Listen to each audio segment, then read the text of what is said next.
పరిచయం చేసిన హీరోలు, మీరు పనిచేసిన హీరోలు ఇప్పుడు మంచి పొజిషన్లో ఉన్నారు. రామ్ గారు కానీ, సాయిధరం తేజ్ గారు కానీ, నాగార్జున గారు కానీ, వాళ్ళని ఎవరిని అప్రోచ్ అవ్వకుండా మళ్ళీ 10 years తర్వాత కొత్త హీరోతోటే మళ్ళీ చేయడం అన్నది చిన్న రిస్క్ ఫ్యాక్టర్ అవుదా? నేను ఫస్ట్ ఫిలిం నుంచే నాగార్జున గారు ఇందాక ఇచ్చిన స్పీచ్లోనే నాగార్జున గారు అవకాశం ఇస్తానన్నప్పుడు నాకు కొత్త హీరో కావాలన్నాను. ఐ వాంట్ టు, అంటే నేను దానికి ఇన్వెస్ట్మెంట్ కూడా లోపల ఆ క్యారెక్టరిస్టిక్స్ నాలో డెవలప్ అవడానికి మెయిన్ కారణం ఎన్టీ రామారావు గారండి. మాకు భయం ఉండదు, ఆత్మవిశ్వాసం ఉంటుంది. ఇవి చాలామంది డైరెక్టర్స్ ప్రూవ్ చేశారు. మా ప్రొఫెషన్లో ఉన్నప్పుడు ఏమవుతుందంటే, ఇప్పుడు విశ్వనాథ్ గారు ఉన్నారు, శంకరాభరణం కథ, అక్కడ ఆయన ఇన్వెస్టర్ కాదు, ఓన్లీ క్రియేటర్. ఇన్వెస్టర్ వచ్చి ఏడిది నాగేశ్వరరావు గారు. శంకరాభరణం కథ రాసుకున్నప్పుడు అప్పుడు ఎవరిని పెట్టాలండి ఆ టైంలో ఆ పాత్రకి, శంకర శాస్త్రి గారి పాత్రకి జనరల్గా డైరెక్టర్ ఏం ఆలోచిస్తారు, రామారావు గారిను, నాగేశ్వరరావు గారిని లాంటి వాడిని పెట్టాలనుకుంటారు. మంజు భార్గవ్ గారి క్యారెక్టర్ని ఎవరు పెట్టాలనుకుంటారు, అప్పుడు ఇంకో ఏదో ఫెమిలియర్ క్యారెక్టర్ని ఎవరిని పెడదాం అనుకుంటారు. మంజు భార్గవ్ గారికి అప్పుడు మలయాళం సినిమాల ద్వారా వేరే ఇమేజ్ ఉంది. ఆవిడని దిగొచ్చి ఆ ప్రముఖ క్యారెక్టర్లో ఆవిడకు ఒక సంగీతం పట్ల, సాహిత్యం పట్ల ఒక మక్కువ ఉన్న క్యారెక్టర్ కింద పెట్టారు ఆవిడని. ఓకేనండి. శాస్త్రి గారి కిందేమో, అదే శంకర శాస్త్రి గారి కిందేమో ఒక పెద్ద హీరో దగ్గరికి వెళ్లకుండా ఒక కొత్త అతను దిగుచ్చి పెట్టారు. దానికి ఏంటంటే డైరెక్టర్కు ఉన్న శక్తి, ఆత్మవిశ్వాసంతోనే ఆ స్క్రిప్ట్ నేను ఆ పోర్ట్రేట్ చేయగలిగిన శక్తి ఉంటుంది. నాకు అసలు ఏమీ భయం లేదండి, ఇన్సెక్యూరిటీ లేదు. ఇన్సెక్యూరిటీ లేనప్పుడే, అంటే ఇప్పుడు వెళ్ళిపోయి అతను వెళ్ళి అడిగేద్దాం,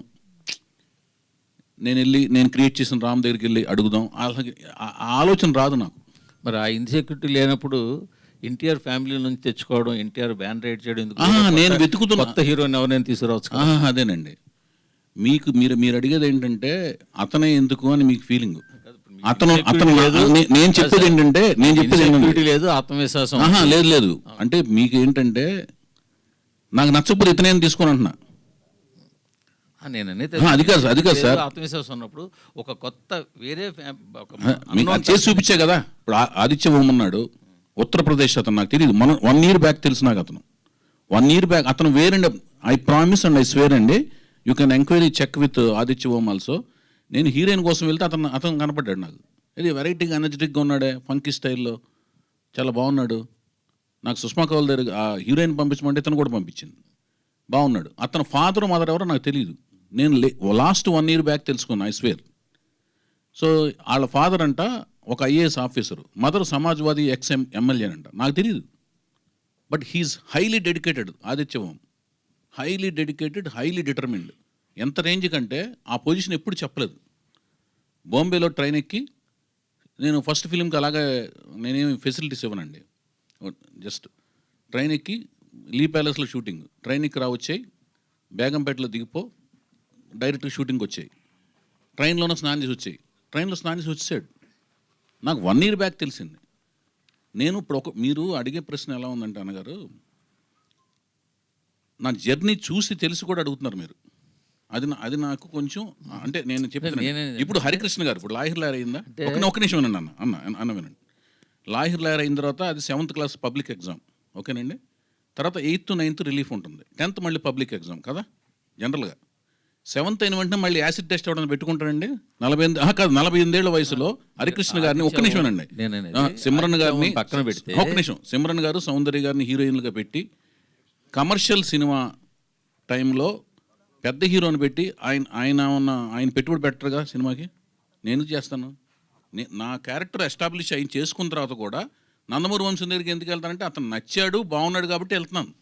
ఇప్పుడు అతను ఇంకొక నిమిషం అండి అన్న, అతను డైరెక్ట్ వారసుడు కూడా కాదు. డైరెక్ట్ వారసుడు అయితే శాలబిలిటీ వేరేగా ఉంటుంది, అర్థమైందండి. ఇప్పుడు మీరు ఇప్పుడు ఒక హీరో అనుకోండి, మీ హీరోకి డైరెక్ట్ కొడుకు సాయిధరం తేజు, రామ్ చరణ్ కాదు, ఓకేనండి. మన ఈయన పేరేంటి, ఇప్పుడు మేము పరిచయం చేసే అతను డైరెక్ట్గా ఒక హీరో గారు డైరెక్ట్ కొడుకు కాదు. వాళ్ళకు వేరే శాలబిలిటీ ఉంటుంది, ఇతనికి వేరే శాలబిలిటీ ఉంటుంది, ఇతనికి యాంటిసిపేషన్ వేరేగా ఉంటుంది, వాళ్ళకి వేరే యాంటిసిపేషన్ ఉంటుంది. అర్థమవుతుందా మీకు? సో ఇక్కడ మీరు ఏం ఆలోచించాలంటే, YBS చౌదరి జర్నీ ఏంటి, అతను తీసుకునే రిస్క్ ఏంటి, అతని క్యాలిక్యులేషన్స్ ఏంటి, అతను దేని మీద స్టిక్ అయ్యి వెళ్తాడు అనే దాని మీద మీరు నా జర్నీని కూడా అసెస్మెంట్ చేసి. మీ జర్నీ చూస్తేనే మీరు ఆదిత్య హోమ్ పక్కన పెడితే, ఆదిత్య హోమ్ కాదు, హరికృష్ణ గారితో 3 సినిమాలు ఎవరైనా తీయగలరా? హరికృష్ణ గారు కాదండి, మీరు రాముని పరిచయం చేశారు, రామ్ ఒక్క నిమిషం అన్న ఒక్క నిమిషం సినిమా వారసుడే. రామ్ సినిమా వారసుడు కాదు. రామ్ సినిమా వారసుడు అయితే రవికిషోర్ గారు ప్రొడ్యూస్ చేయాలి. నేను ఎందుకు ప్రొడ్యూస్ చేయాలి? ప్రొడ్యూసర్ వదిలేండి సార్. ప్రొడ్యూస్ కాదండి, కాదు కాదు మూర్తి గారు ఒక్క మాటనండి. ప్రొడ్యూస్ చేయటం అనేది it's not an easy job.